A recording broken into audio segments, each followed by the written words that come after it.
Hey guys, welcome back to the farm. Hey, we've got a slight change of plans on our feed storage. Them silos, we're gonna stop using them. You see this pad I've got here? I laid in a bunch of gravel and I had to have a good base because we're gonna start bagging the majority of our feed. We're still gonna use the fifth silo for high moisture grain. That silo's in the best shape. Reason being, them silos are getting old, they're starting to deteriorate. Some rebar's coming off of them, bottom's getting eaten out. And to be honest, I don't know if you guys heard this, but about a month ago, another man got killed in a silo out in Pennsylvania, only 31 years old. If any of you guys know that family, send my condolences. But yeah, he filled it, went up the next day to level it off, just like we do. There's a system to it, you've got to let them sit. And it fell over when he was inside of it, and it's just a dang shame. 31 years old. With the invention of the internet, you hear about something like that every year, and I know that can't stop you from doing the job you got to do, but you've got to be smarter. So what I plan to do is take that second silo down. I'm going to disassemble it. You can't knock that one down because of the buildings around it. Disassemble it, get myself a mixer wagon, cut a roll-up door in that barn, and I'm going to be starting to feed TMR. So I'm going to run 4 bags of hay to start with my first cutting. We'll figure out how we're going to do the corn silage in the fall, but for right now, I've got to get this started. For the time being, I'm going to use this backhoe to load, but I will be in the market for a small loader. Other than that, I feel like we've got everything to get the ball rolling. It's a very extremely tough conversation with the boys and I.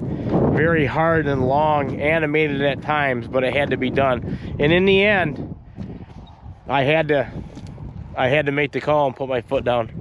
I'm doing it for my safety, but not only mine, their safety.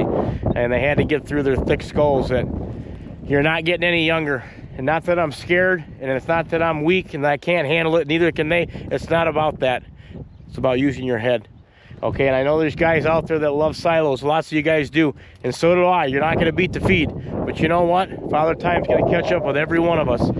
So, starting off with bags for the first year right now, with the end goal of cementing all this and piling and dumping and using our semis and packing it. Now, that's going to be a 2-3 year ordeal. It's going to be a few year ordeal just figuring this out. But the excitement's going to be learning how to do it. Taking that silo down, getting in that barn, and feeding them that mixed ration, and the milk's gonna go up. I think doing all this is gonna ultimately pay for itself. Leave a comment below on what you think. If you think it's a good move, you think it's a bad move. I'm not building another silo. Those things are starting to crack, stress cracks, eating. Some of the blocks on that second one, they're chipping right off, falling. Little pieces of concrete falls on your head. If it hits you in the right spot, kill you. It's not worth it, guys. We're putting it on the ground. Got the mower checked over. This hay is ready. We've got a dry spell next 5 days. I'm gonna catch up. We're gonna start cutting. Let's go.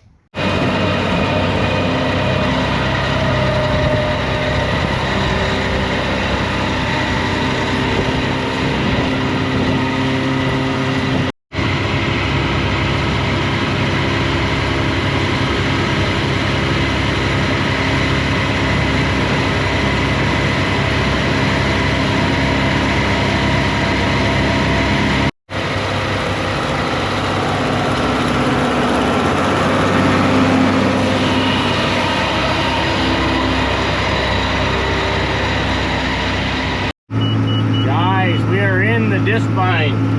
That was Mark in the 4240 John Deere 1980 with a year-old Discbine 316 New Holland 16-footer. These things are mean. This is a 7600 we're in with another Discbine, only 2 years old. And we're mowing down the back 40. We'll be chopping probably 2 days, I'm thinking. Very cool today, but nonetheless, we're knocking it down.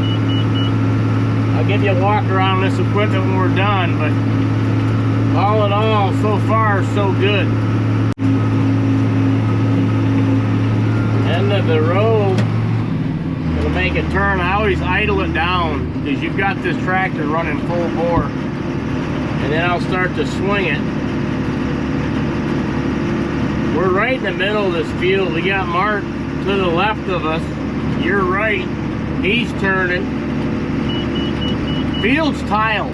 The only reason, throttle up. The only reason we're out here is because it is tiled. Got an inch of rain, I want to say 2 days ago. But it's been windy and beautiful clouds ever since. Another turn back up behind the main farm there. Pasture. My house in the background.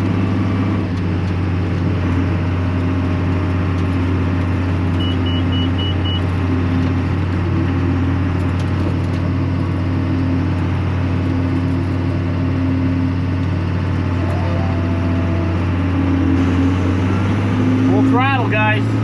2130 RPMs.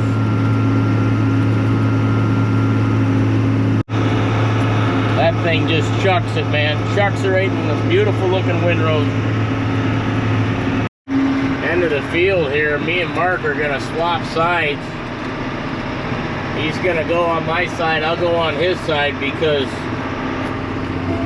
no sense in torquing these around.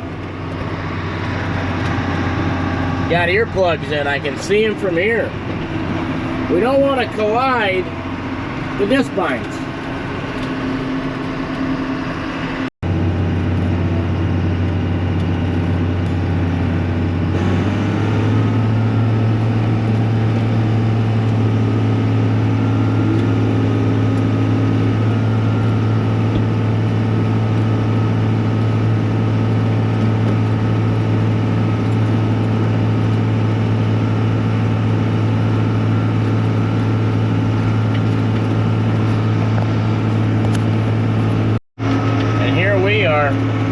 Closing the field up, guys. Last pass.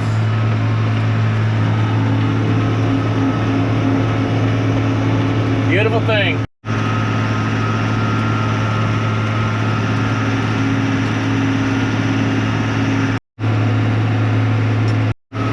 There she is.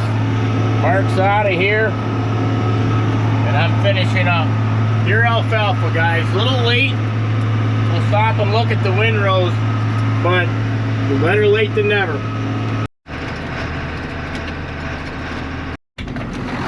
Okay, we're stopped. Warming up now. Maybe it was just that tractor, but cooler temperatures. We've got a lot of this was starting to blossom. That rain, we didn't want to take a chance, so hopefully we're going to be good from here on out. Next 4 or 5 days, because we'll go from here and yon, and that'll be enough to fill all them bags. I'm thinking here's a cover crop from last year that made it, but yeah, hey, better late than never. She's gonna dry. Decent breeze. There's your rig, 7600 Canadian auction find. Love that tractor. Got the auto steer set up on it. I was messing with it. I'll do a different video on that, showing you how to set it up in hay. Took me a little bit to figure out, but got the big old chrome stack on her. And there's your disc bind. This one's 2 years old. Rubbed on that dual. It's the only drawback of them duals, but we like it for the stability, and it makes it a lot more comfortable to operate. But there's your girl. We'll clean this off and put her away.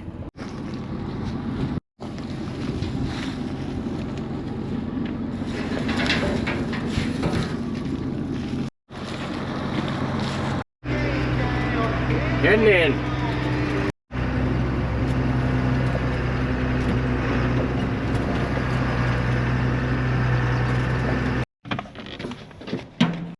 Okay, here's the 9560R. Got cleaned up, put it away, kept it hooked to the cultivator, unhooked the packer, got them in there. Soybean planting tractors waiting on reserve in case you needed it. But this was the brand new disc bind from last year. Got them both from Burn Up's Equipment. And here's the 1980, got a new engine in it. I'll be telling you that all summer, but Dad bought this. I remember thinking when he bought this, I don't know what he was thinking. But man, this thing, boom, starts up on a dime. Got a few front weights on it. Good rubber, wide stance. Front's very wide and the rear's wide, so it's nice.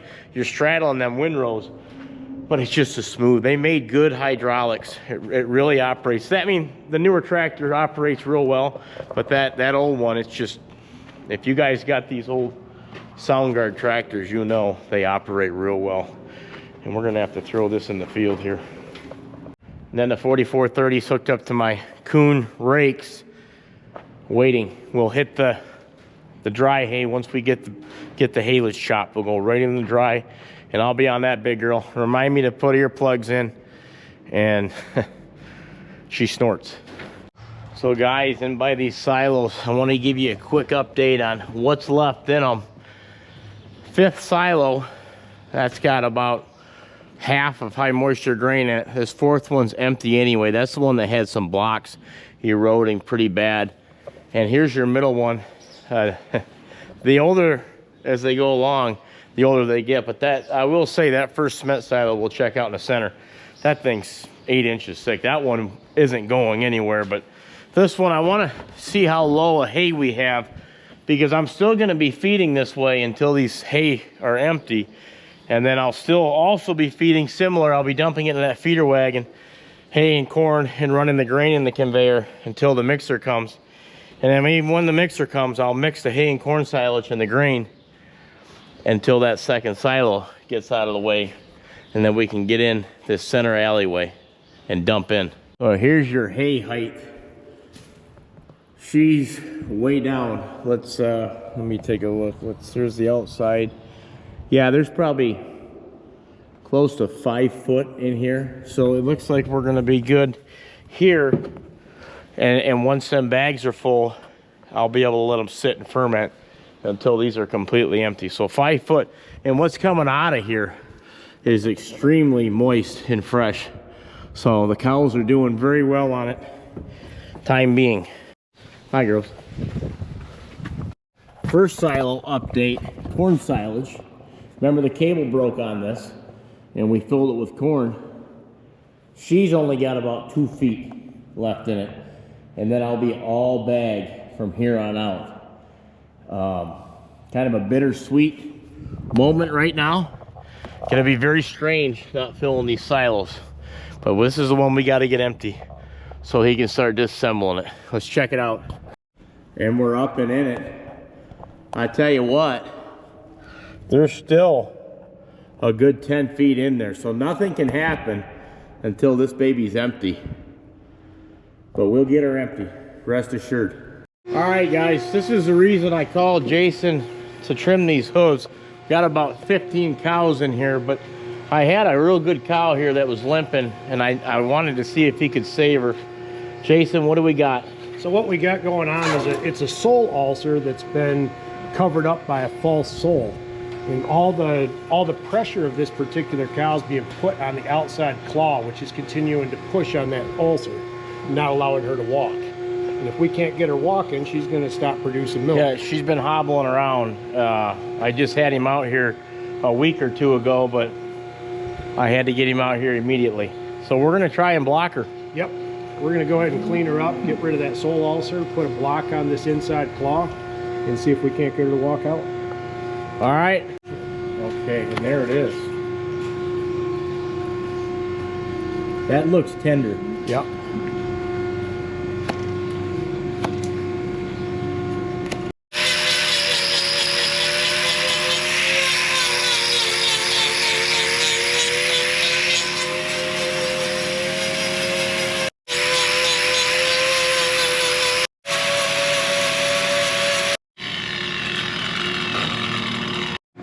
So what we've done is we've exposed the ulcer itself. You're seeing just a touch bit of corium coming out, but we've vented all of this out with the modeling that we've done. We're now going to put a block on this side to extend the height of this particular claw, so this claw doesn't have any more pressure being put on it. It has to be dry. The key to the glue is it has to be dry. I mean, so we need a dry. Beautiful surface you got there. Oh, making sure the hook is completely dry. Right. Here's the block. rubber. It's just drying that block out. Applying the adhesive? Is that what it's called, adhesive?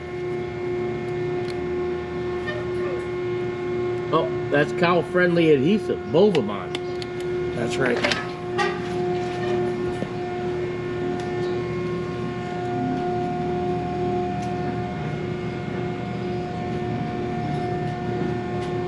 How long do you hold it there? Has to set up for 3 minutes. Guys, it's setting up. It's very, very hot. Yeah. Chemical reaction. Yeah, the chemical reaction between the two parts of the glue creates that heat. That's what gives you your bond. And it's just not even bothering her. Now, what are you putting on there? Bovamycin.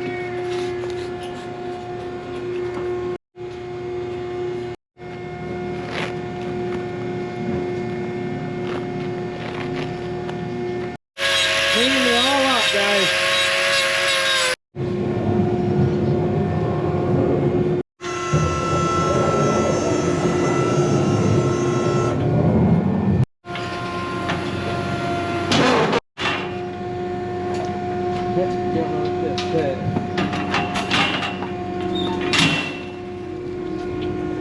Got a new tire. That's gonna take some getting used to, but she's got a new tire.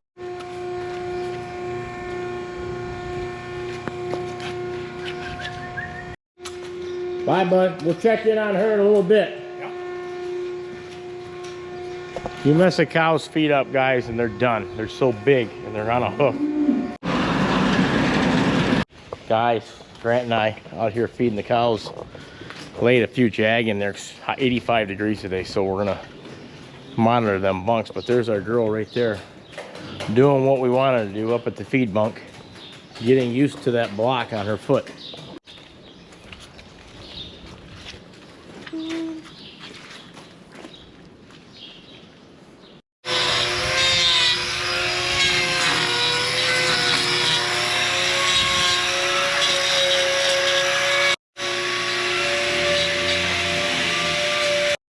Well, we got another problem cow. Yep. What is that? So we've got dermatitis, or what they call a hairy wart. It creates a lot of pain in the heel of that foot, stopping them to walk on the heel, more on the toe. So you'll see a slight angle that happens on that toe where she's been walking. Big time. So we'll go ahead and trim her up, treat her, wrap her, send her on her way.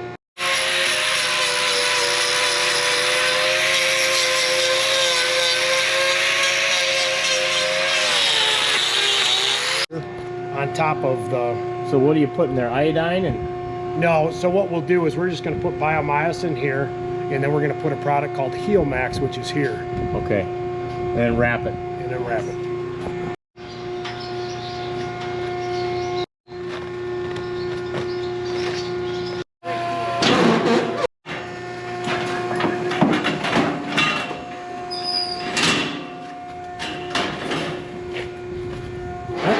That's a nice looking cow right there you just fixed. Good job.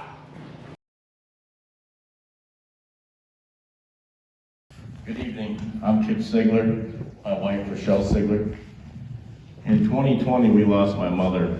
We own and operate a dairy farm in Imlay City since 1952. We grow hay, corn, wheat, soybeans, and milk a couple hundred cows twice a day. Losing a person like that really took a toll on us, and we decided to create a scholarship in her name because she was one of them women that just, you can't replace her, so you never want to forget her.